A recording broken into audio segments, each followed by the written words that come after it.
산모를 편안하게, 아기를 건강하게 한국문화 전통지킴이 출장 산후조리회사 산모 홈케어 213-365-0022 213-365-0022 제공입니다.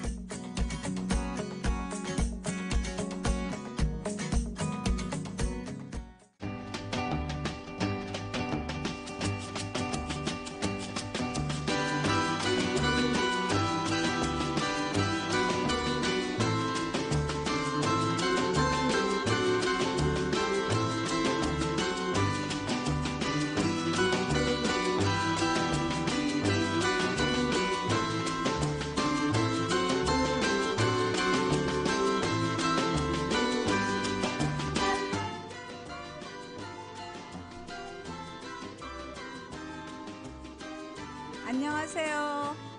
인문학 이야기 홍영옥입니다. 오늘부터 인문학 이야기로 재미있는 이야기를 이끌어 가려고 매주 토요일 2시부터 이 프로그램을 진행하게 되었습니다. 처음이지만 좀 어설프지만 좀 예쁘게 봐주시고 잘 진행하겠습니다. 감사합니다.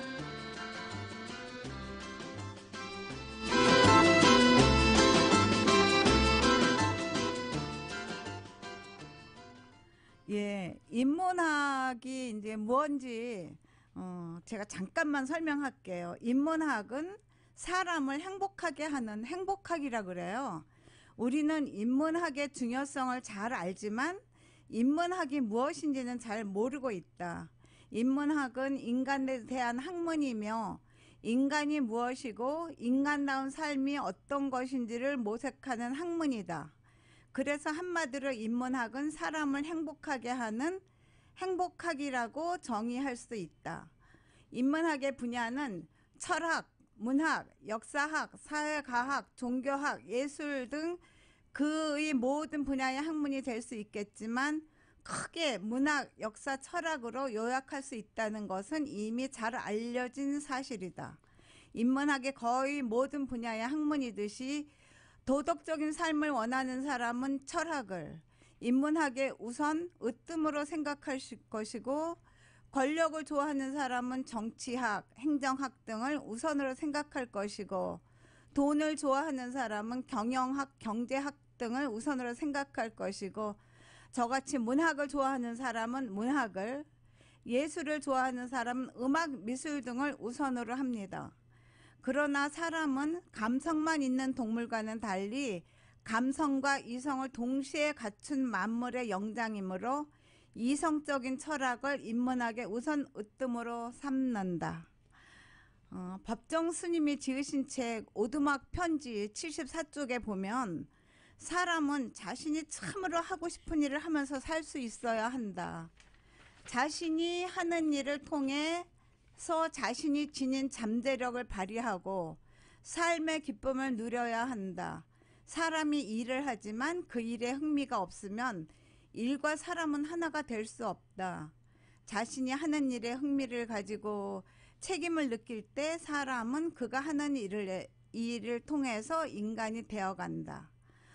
한눈 팔지 않고 한 가지 일에만 전념하는 장인들은 그 일에 전 생애를 걸고 있다. 그들은 보수의 넋을 팔지 않고 자신이 하는 그 일 자체에서 삶의 의미와 기쁨을 순간순간 만들어가고 있는 것이다. 당신이 진정으로 하고 싶은 일을 찾으라. 그 일에 전심전력을 기울이라. 그래서 당신의 인생을 환하게 꽃피우라. 그래서 저도 이제부터 제가 하고 싶었던 그런 일을 찾으려고 하고 있습니다. 근데 평생 동안 장인들이 한 가지 일에 전심전력으로 그렇게 살아오신 분들을 한 분 한 분 제가 찾아서 인터뷰하고 그분들의 얘기를 듣고 하면서 이 프로그램을 진행하려고 합니다. 음악 한 곡 듣고 오겠습니다.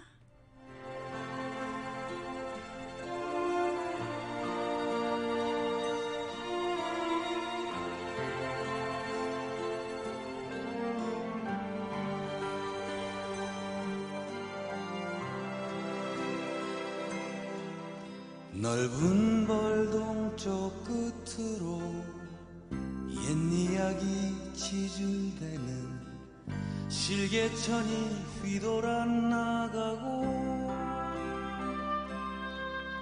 얼룩배기 황소가 해설피 금빛 게으른 울음을 우는 곳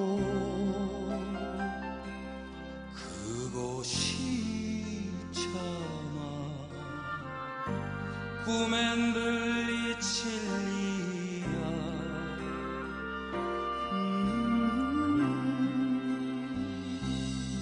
지가로에 채가 식어지며 빈 밭에 밤바람 소리 말을 달리고 얇은 졸음에 겨운 늙으신 아버지가 지평에를 걷다 걸으시는 곳 그것이 차마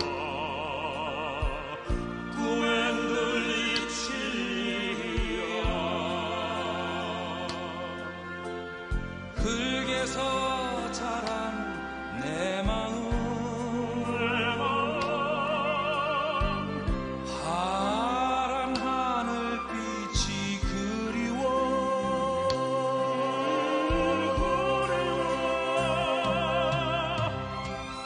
함부로써 화살을 찾으러 불서비스레 함주름 휘적시던 것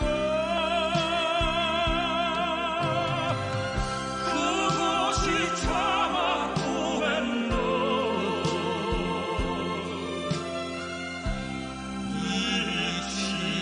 이치야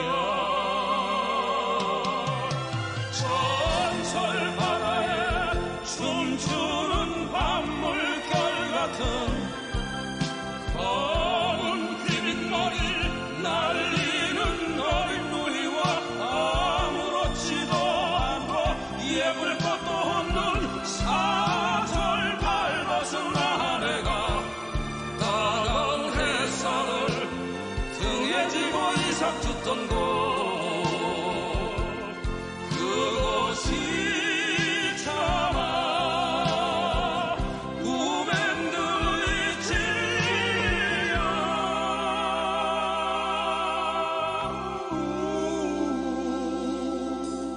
하늘에는 성근별 알 수도 없는 모래성으로 발을 옮기고 서리까마귀 우지짓고 지나가는 초라한 지붕 흐릿한 불빛에 돌아앉아 도란도란 거리는 곳 그곳이 차마 꿈엔드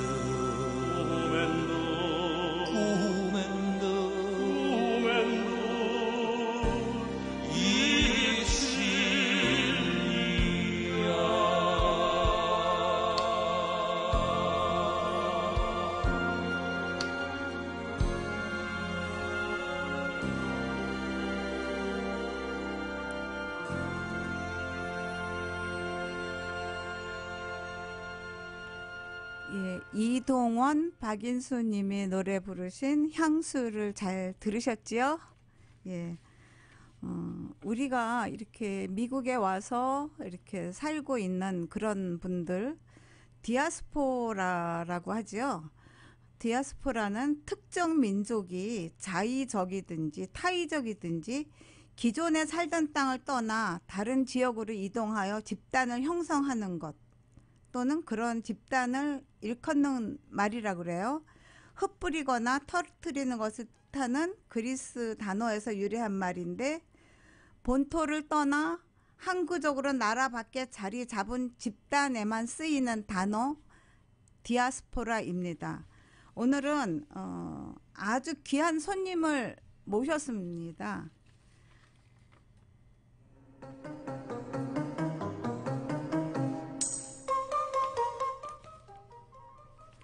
예, 저희가 초대 손님으로 장소현 선생님을 모셨는데요.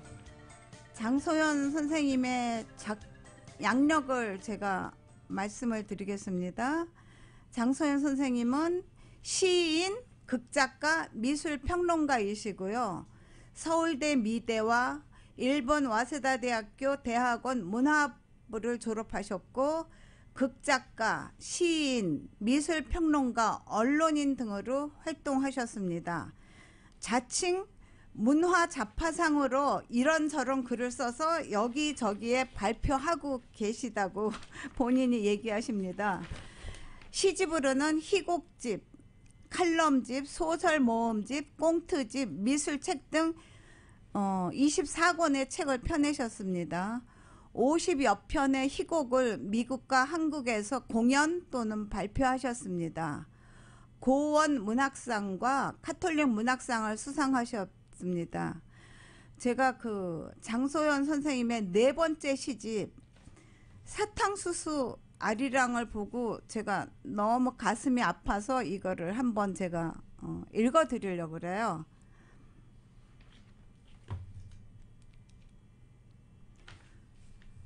팍팍한 이민살이를 생각하면 아리랑이 불쑥 떠오릅니다.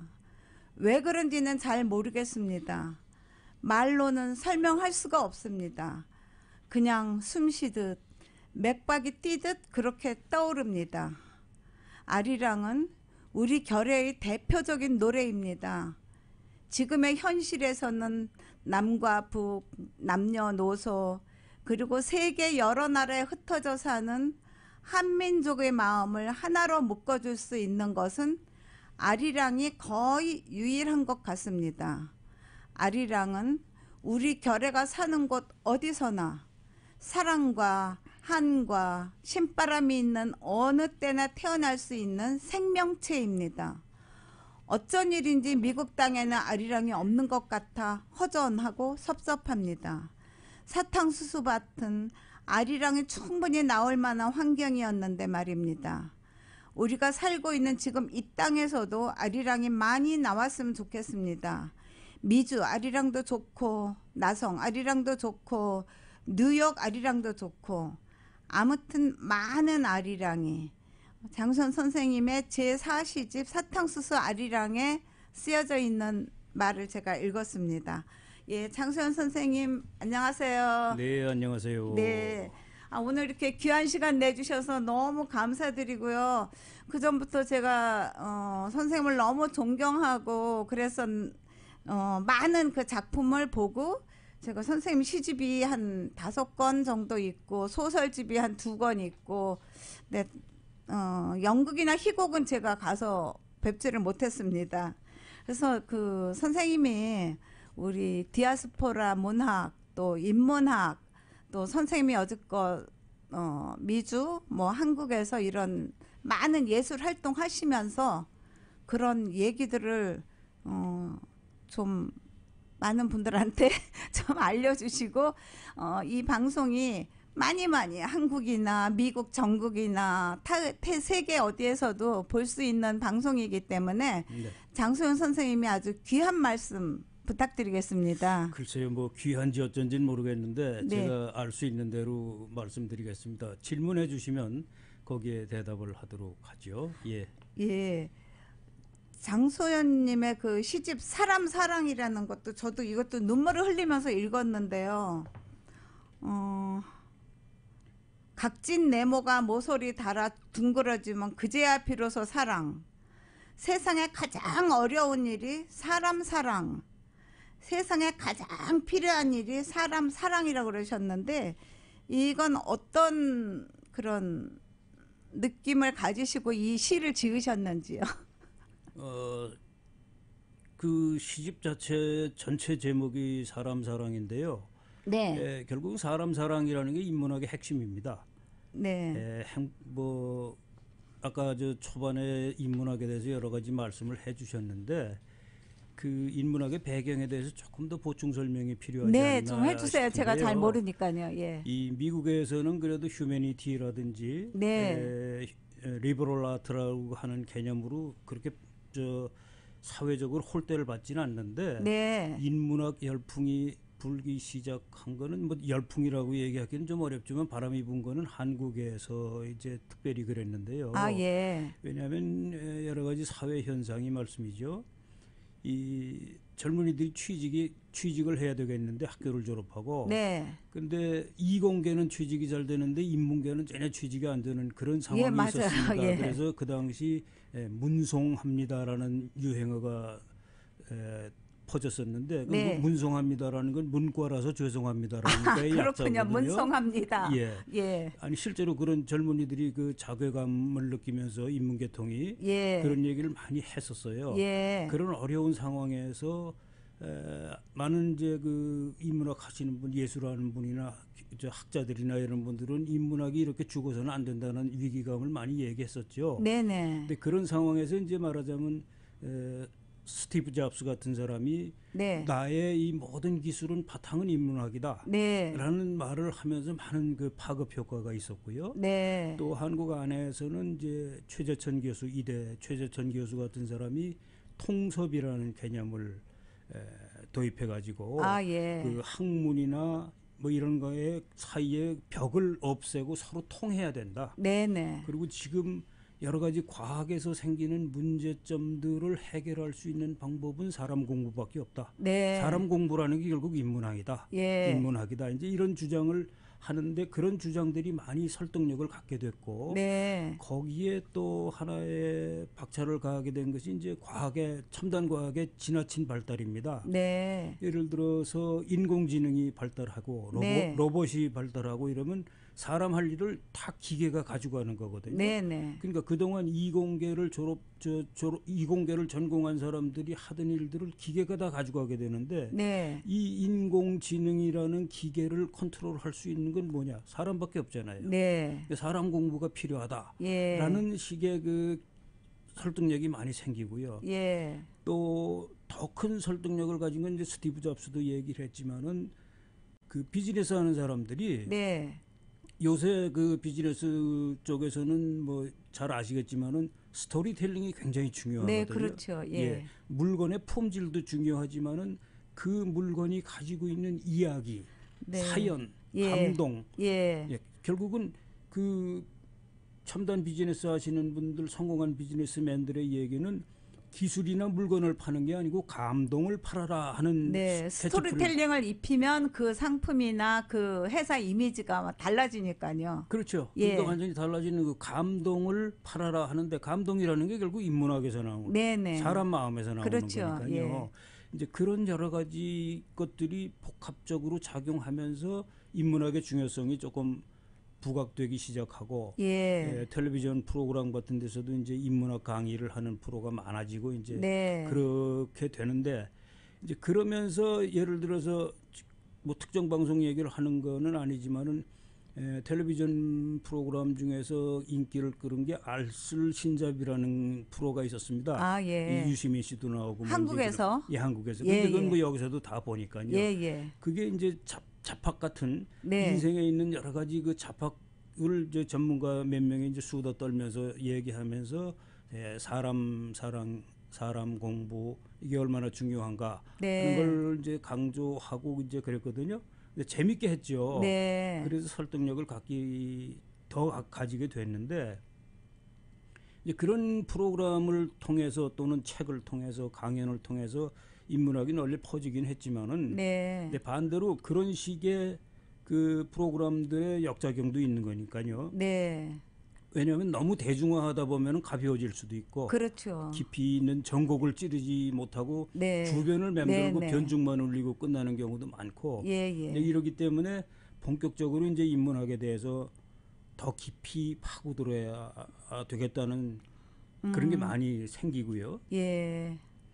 그런 관점에서 이제 말하자면 그 이어령 선생 같은 분이 얘기하시는 강연, 네. 그분이 얘기하는 팩트 같은 게 굉장히 중요하게 예. 우리한테 파고들고 그러고 있는 상황입니다.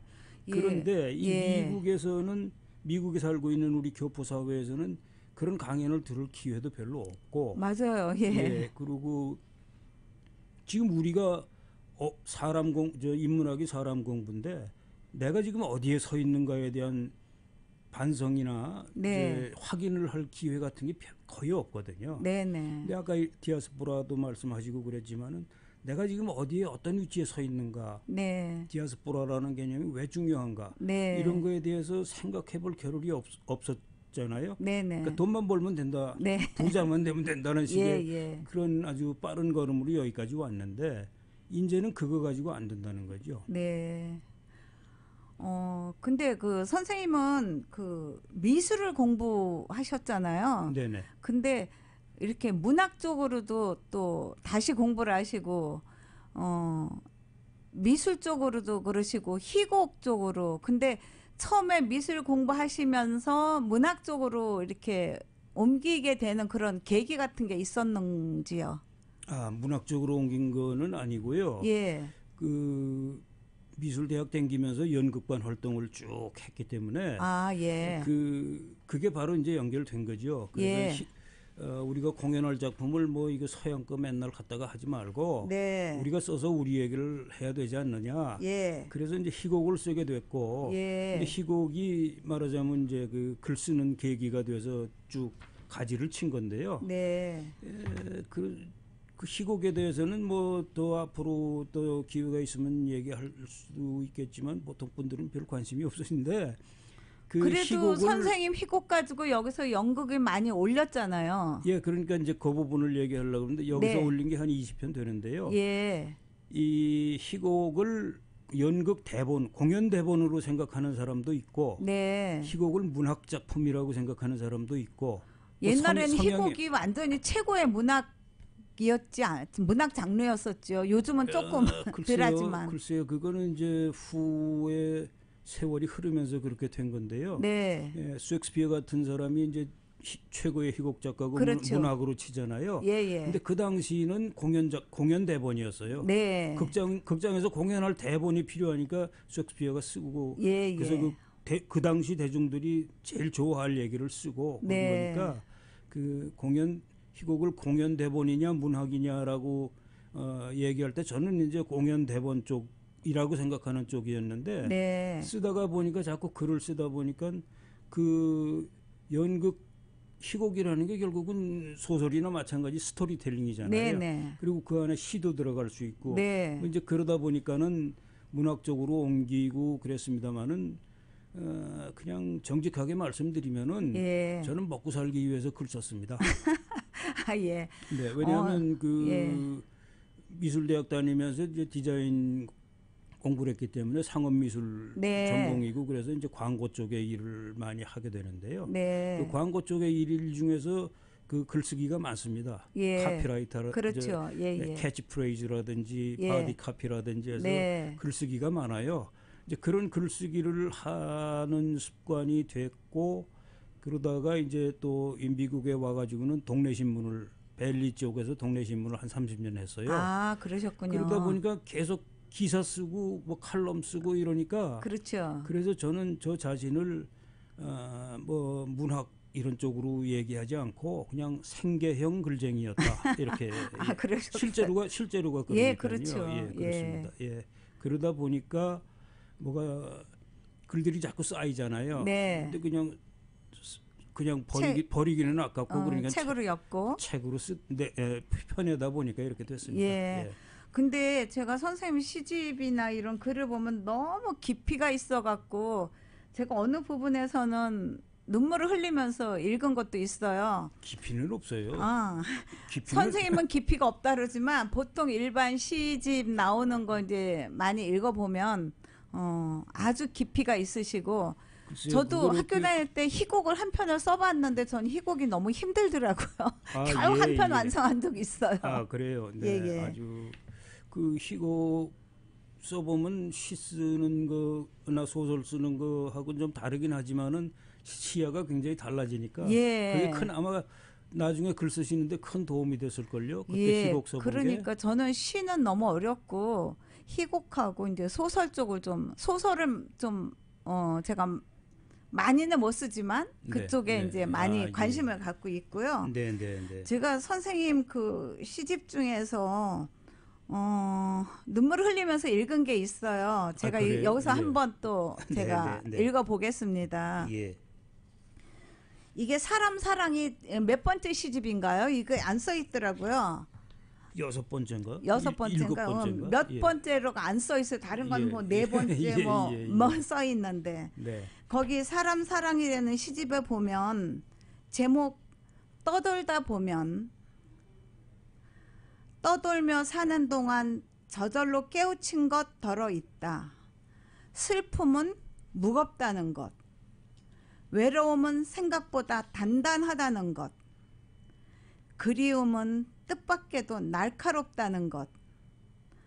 떠돌다 보면 떠나온 곳은 있는데 돌아갈 곳은 없는 때가 많고, 그럴 때 슬픔은 더 무겁고 외로움은 더 단단하고 그리움은 더 날카로워진다는 것.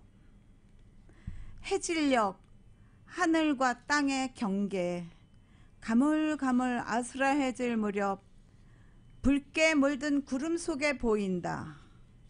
사막에 부는 모래바람처럼 이리저리 멋대로 휩쓸리며 썩옥썩옥 살아온 지난 날들. 사막에는 이종표 없어 방향마저 흐릿하지만 앞서 간 사람 발자국마저 없어 먹먹하지만 영혼 활짝 열면 알 수 있지. 자연히 알게 되지. 오래 떠돌다 보면. 이상입니다.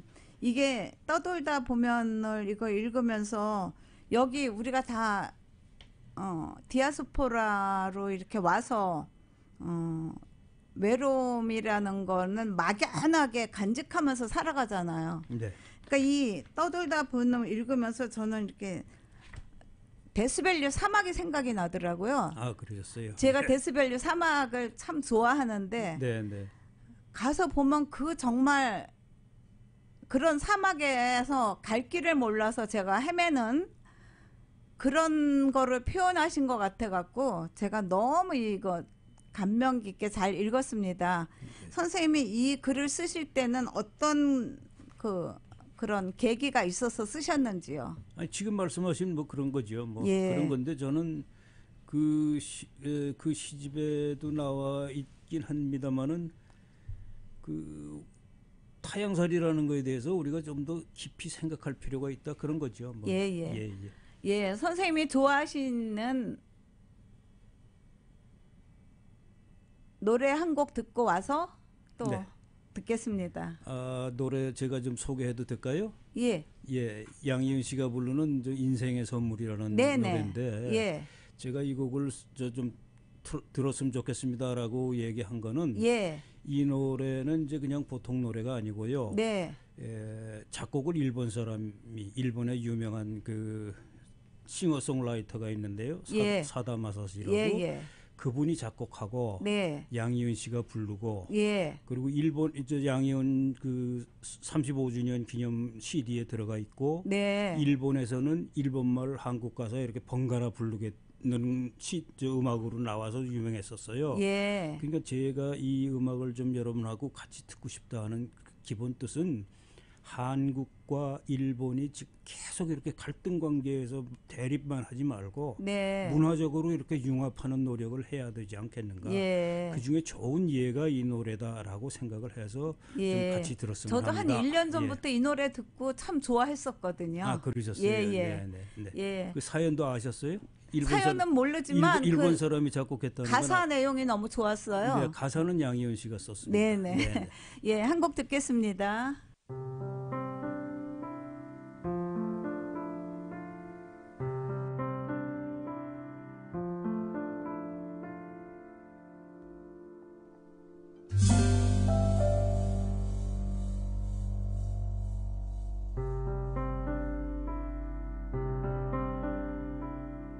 봄산에 피는 꽃이 그리도 고울 줄이야.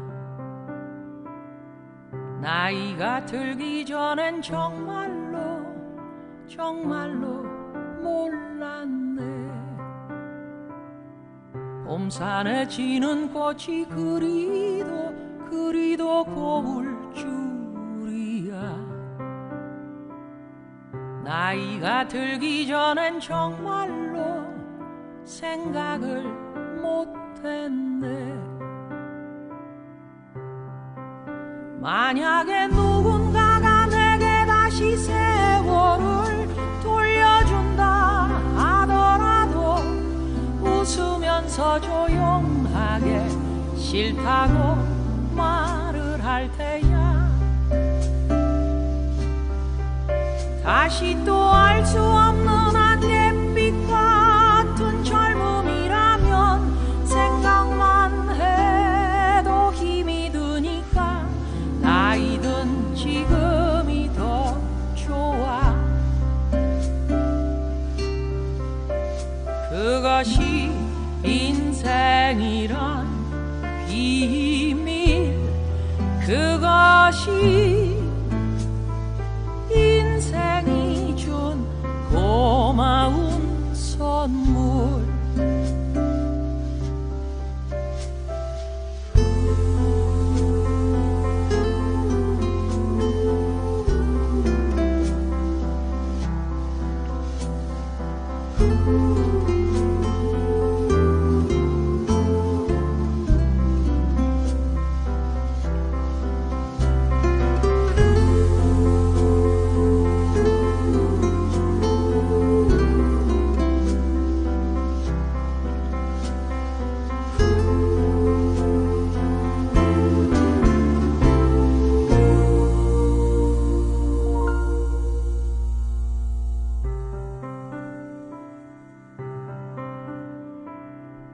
봄이면 사내들의 피는 꽃들이 그리도 고운 줄. 나이가 들기 전엔 정말로 몰랐네. 내 인생의 꽃이 다 피고 또 지고 난 그 후에야 비로소 내 마음에 꽃 하나 들어와 피어 있었네. 나란히 앉아서 아무 말 하지 않고 고개 끄덕이며 내 마음을 알아주는 친구 하나 있다면 나란히 앉아서 아무 말 하지 않고 지는 해 함께 바라봐줄 친구만 있다면 더 이상 다른 건 말할 게 없어. 그것이 인생이란 비밀, 그것이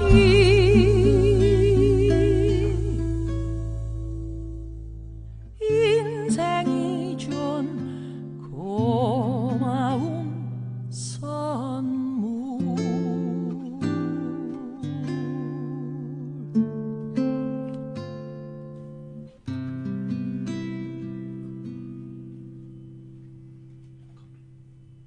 좋은 음악 듣고 왔습니다. 그러면 그동안 장소연 선생님의 많은 작품들을 공연하고 쓰시고 하셨는데 선생님이 가장 아끼는 작품 한 3가지 정도, 4가지 정도 좀 알려주실 수 있을까요? 제가 잘 모르지만.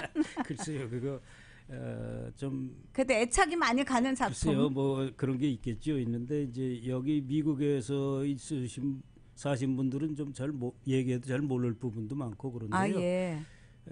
제일 먼저 꼽아야 될 거라고 생각하는 거는 이제 서울 말뚝이라는 희곡이 있는데요. 서울 말뚝? 서울 말뚝이. 말뚝이. 예, 우리 탈춤의 말뚝이 나오잖아요. 네네. 이제 그 얘기를 쓴 건데. 그러니까 이게 희곡집이에요? 예, 희곡집 아니요, 희곡입니다. 그러니까 네네. 이제 마당극 형식으로, 예. 마당놀이 형식으로 우리 전통을 현대에 어떻게 접목시킬 것인가를 궁리하면서 나온 작품이거든요. 예, 예. 그래서 그게 이제 초기에 인기가 있고 그랬습니다만 여기 계신 분들은 잘 모르겠고 미국 중심으로 말씀드리자면은 그 4.29 폭동이 일어난 이후 이제 네. 내년이 30주년 됩니다만은 네. 폭동이 일어난 다음 해에 예. 바로 다음 해에 그 폭동을 주제로 한 민들레 아리랑이라는 작품을 공연한 적이 있어요. 아, 이거는 예. 그 굉장히 저는 중요한 작품이라고 생각을 하고요. 네. 그 한국에서 연출하는 김성만이라는 연출가가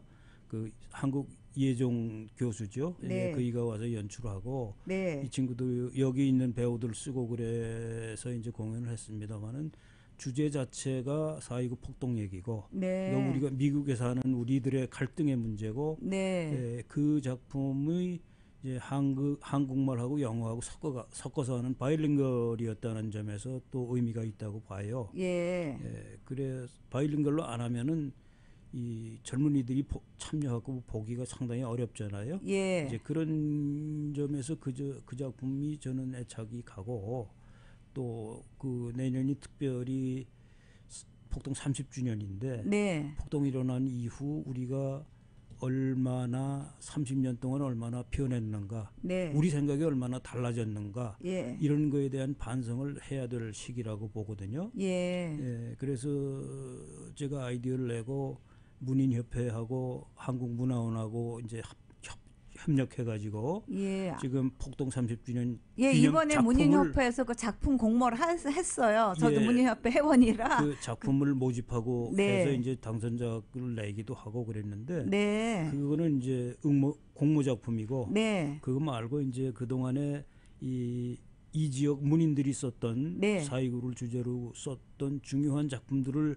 모아서 이제 작품집을 만들려고 노력을 하고 있거든요. 예. 이제 그런 부분 같은 것 지금 30년이 지났는데 제가 보기에는 달라진 게 거의 없다고 봐요. 예, 그렇죠. 의식적으로 예, 예. 의식 구조나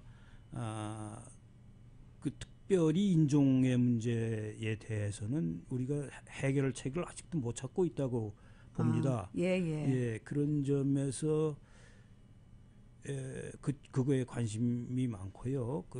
민들레 아리랑이라는 작품에 대해서 애착을 가지는데 그 그럼 문제는 이 민들레 아리랑이 내년도에 이렇게 작품으로 올라올 수 있는 건가요? 그 워낙 규모가 크고 예. 그래서 연극은 준비하려면 굉장히 시간이 많이 걸립니다. 예. 그렇게 이제 금방 하다 뭐 그래도 신앙성회처럼 그렇게 되는 게 그래도 아니죠. 지금 그 새로운 세대는 그걸 모르잖아요. 그러면 이걸 어떻게 엮어서 그 당시에 폭동을 좀 알려줄 수 있는 유일한 그런 작품이 아닐까 제 생각엔 그렇거든요.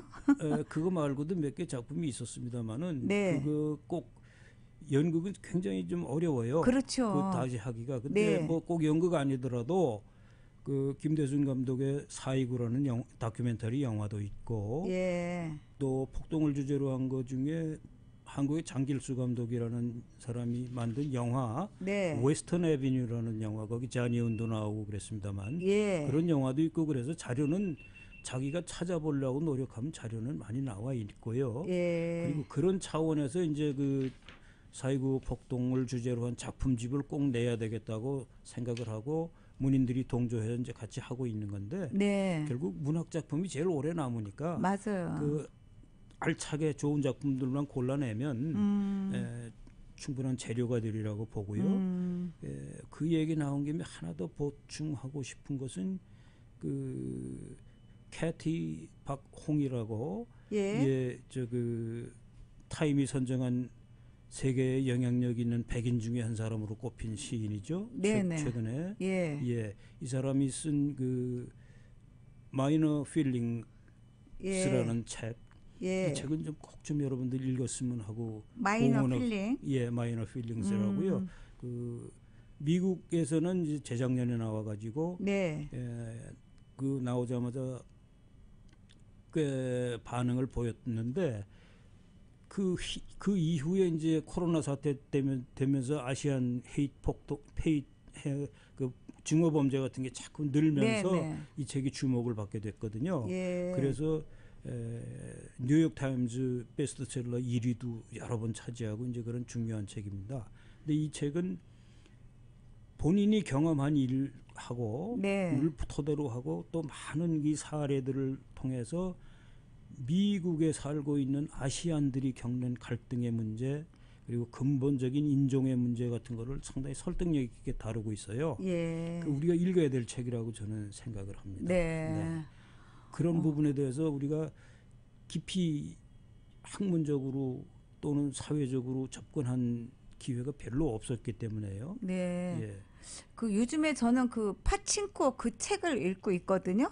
그건 어떻게 생각하세요? 글쎄요, 그건 아직 또 다 읽질 않아서 제가 그건 뭐 제일교포 얘기니까 그것도 물론 간접적으로 그 디아스포라 얘기긴 하지만은 예. 그거보다는 저는 마이너 필링스 마이너 필링. 예, 그걸 봐라. 그리고 그거 말고 또 권하고 싶은 책은 그 스텝차가 쓴 네. 그 너희 집이 대가를 치르리라라는 책이 있습니다. 그것도 잠깐만요. 너희 집이 대가를 너희 집이 대가를 치르리라. 치를 것이다. 치를 것이다. 예, 이게 4.29 얘기입니다. 두순자 그러세요? 사건을 베이스로 해가지고 예, 쓴 그렇군요. 그 젊은 우리 2세 젊은 작가가 쓴 건데요. 저는 잘 몰랐네요, 예, 그거.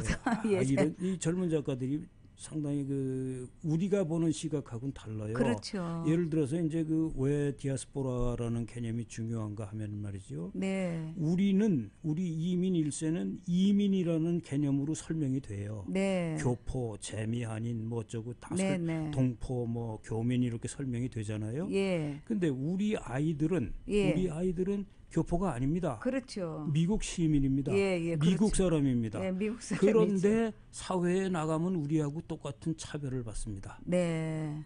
그렇지 않아요? 예, 맞아요. 얼굴색 때문에 예. 뭐 차별을 거의 이제 공식적으로는 안 받는 애들도 많지만 실력 예. 있는 애들은 안 받지만 그럼에도 불구하고 얼굴색에서 오는 그 묘한 압박감 같은 게 있거든요. 그러니까 우리 교포 자녀분들이 뭐 하버드니 뭐 코넬이니 동부 아이비 학교를 나와서 굉장히 실력이 좋아도 어떤 직장에 가서 오래 있다 보면은 안 보이는 그런 인종 차별 때문에 올라가지를 못하고 다시 한인 사회로 리턴을 하잖아요. 그래서 유리천장이라는 예, 거 유리천장처럼. 예.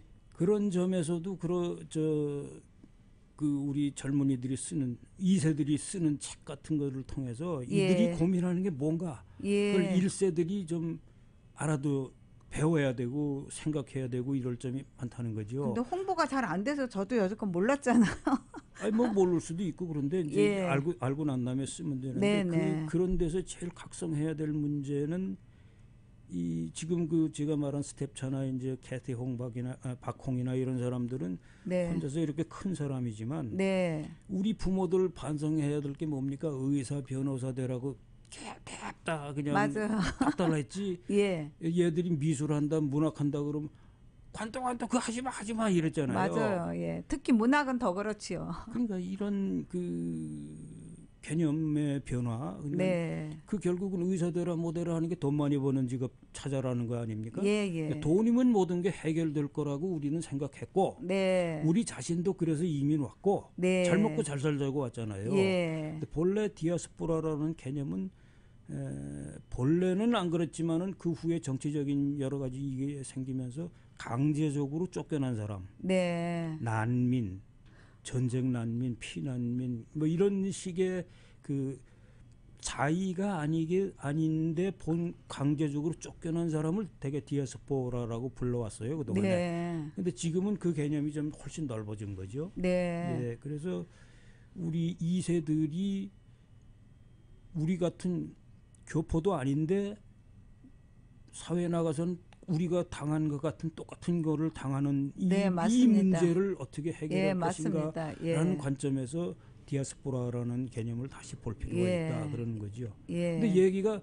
질문하신 거하고 다르게 지금 흘러가 버렸네요. 그러니까요. 작품 얘기하시다가 그래도 다 한마디 한마디가 너무 중요한 얘기고 또 이 기회를 통해서 많은 분들이 또 알고 있어야지 되는 얘기니까. 글쎄요. 그 좀 많이 읽었으면 좋겠습니다. 근데 제가 그동안 생계형 글쟁이로 쭉 살면서 짬짬이 이제 이렇게 제가 하고 싶은 얘기들을 한 거에 핵심은 두 가지인데요. 네. 하나는 이민사를 정확하게 인식할 필요가 있다는 겁니다. 그래서 그 사탕수수 아리랑이 그런 네. 게 대표적인 글이고요. 예. 그 다음에는 통일 문제에 관심이 저는 많습니다. 제가 38다라지 후손이기 때문에 아. 조국 통일의 문제가 대단히 중요하다고, 그것이 해결돼야 모든 그 한국에 이게 해결될 것이다라고 보는, 이제 그것 때문에 이제 통일에 관한 글을 많이 쓰고, 네. 그래서 이제 제가 나중에 드렸습니다만은 넓은이 또랑강대 같은 거는 이제 그런 분단의 문제를 예. 쓴 거고, 한국에서 굉장히 그래도 희곡으로 연극으로 공연해서 인기를 끌었던 것 중에 김칫국시 환장하다라는 아, 저도 있습니다. 제목은 들은 기억이 예. 많아요. 제목은 그게- 많이 그게- 봤어요. 그게 이제 김치국시 환장하다. 그게 예. 이제 통일 얘기인데요. 아. 일란성 쌍생아인데 하나는 쌍생아 중에 형은 북한에 있고 예. 동생은 남한에 있다가 이제 이렇게 갈등 있는 코미디인데, 예. 하여튼 그런 시기지요. 그래서 저는 그 이민사를 누군가가 정확하게 좀 기록해 줬으면 하는 것, 그런 차원에서 4.29에 대한 얘기도 좀 누가 정확하게 기록해 줬으면 하는 것, 이제 그런 거, 또 통일 문제, 우리가 한국에 사는 사람에 비해서는 밖에 나와 살기 때문에 비교적 통일 문제에 자유롭게 접근할 수 있는 부분이 그렇죠. 있거든요. 예. 그런 부분에서 역할이 있다고 봅니다. 네. 아, 좋은 말씀 감사합니다. 제가 또 그 선생님 시집 중에서 네. 하여튼 저도 같은 디아스포라이다 보니까 무향민이라는 그 네, 작품이 네. 있어요. 예. 그 잠깐만 다는 아니고 잠깐만 읽어볼게요. 아, 이제 내게는 고향이 없는 건가? 정말로. 하긴 내게는 처음부터 고향다운 고향이 없었다. 찬바람 매서운 만주 땅에서 태어나 38선 아슬아슬 넘어와 서울 변들이 수없이 떠돌며 살다가 비행기 타고 바다 건너 미국에 와 30년 넘게 그럭저럭 살다 보니 고향다운 고향이 없다. 지금 살고 있는 미국 땅은 지금도 고향 이야기 구수하게 하는 사람의 젖은 눈 보면 부럽기는 마찬가지예요. 고향 그리는 좋은 시라도 읽는 날이면 울컥 사무치지요. 그러며 그렇고 말고요. 돌아간다는 것, 돌아갈 곳이 있다는 것. 고향은 마음속에 있는 것이란 말, 정들면 고향이라는 노래. 참말이면서 거짓말. 내게 차마 고향이 없다. 그러니 어쩌면 다 고향이다. 어쩌면. 제가 이 시를 읽고 제가 이제 생각을 좀 해봤는데요.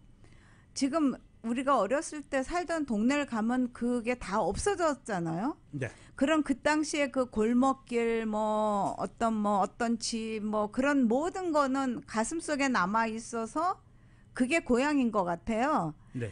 근데 선생님이 쓰신 거에서도 돌아갈 고향이 없지만 여기 내가 살았던 곳 여기가 다 고향이다. 그 말이고 지금도 저희 그 초등학교 친구들은 그 동네도 많이 살고 있지만 옛날에 그 시절 이야기만 하고 있거든요. 예. 근데 그 고향이라는 게 결국은 지역의 문제가 아니고 네. 마음속에 있는 공간의 문제니까요. 네. 예. 지금 변한 거 당연하잖아요. 예. 가봐야 옛 흔적은 없어도 그래도 예. 고향은 고향이다라는 예. 그런 거죠. 예. 아주 오늘 좋은 말씀 너무 많이 들었고요. 아직도 선생님 말씀 좋은 말씀 많이 듣고 싶습니다. 그러면 끝곡으로 10월에 멋진 날에 듣고 선생님 너무 오늘 감사했습니다. 네, 고맙습니다. 예. 네네네.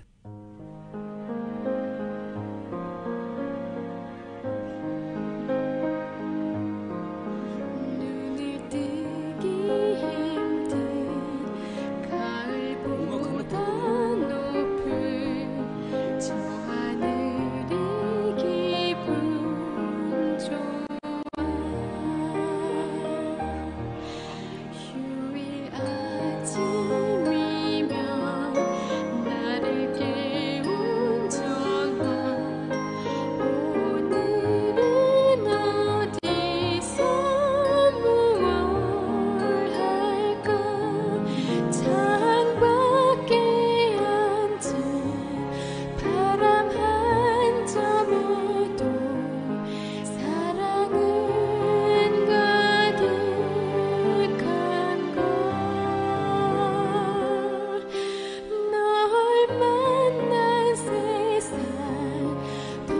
소원 없어 바르는 지가 될 테니까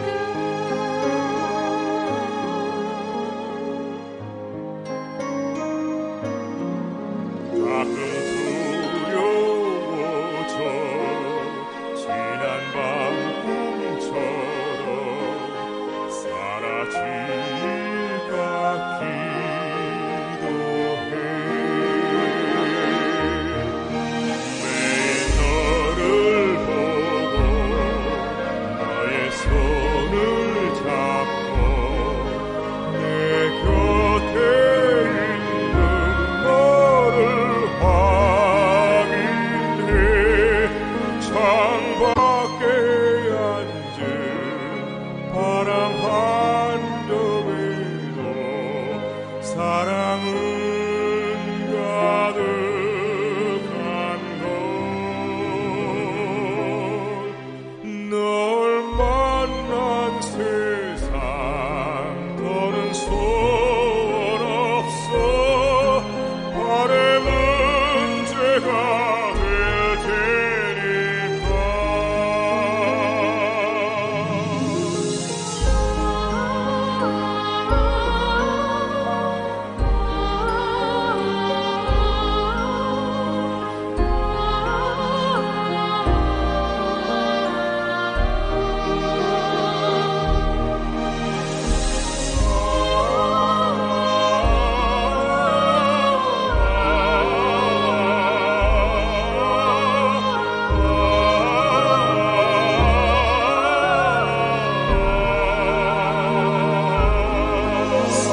살아가는 이유 꿈을 꾸는 이유 모두가 너라는 것 내가 있는 세상 살아가는 동안 더 좋은 것은 없을 거야 10월의 얼음 멋진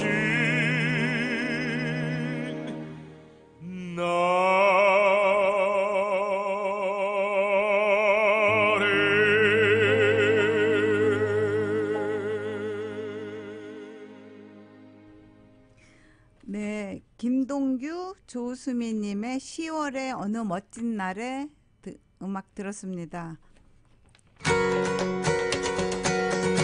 산모를 편안하게, 아기를 건강하게 한국문화 전통지킴이 출장 산후조리회사 산모 홈케어 213-365-0022 213-365-0022 제공입니다.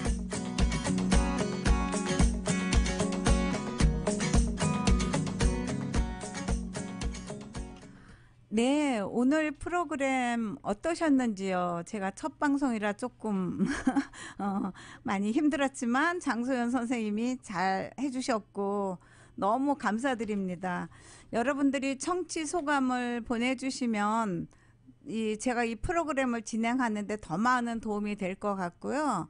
또 제가 모르는 거 알려주실 거 많이 보내주시고요. 다음 주부터 또 저희가 더 좋은 프로그램으로 여러분들을 찾아뵙겠습니다. 감사합니다. 홍영옥이었습니다.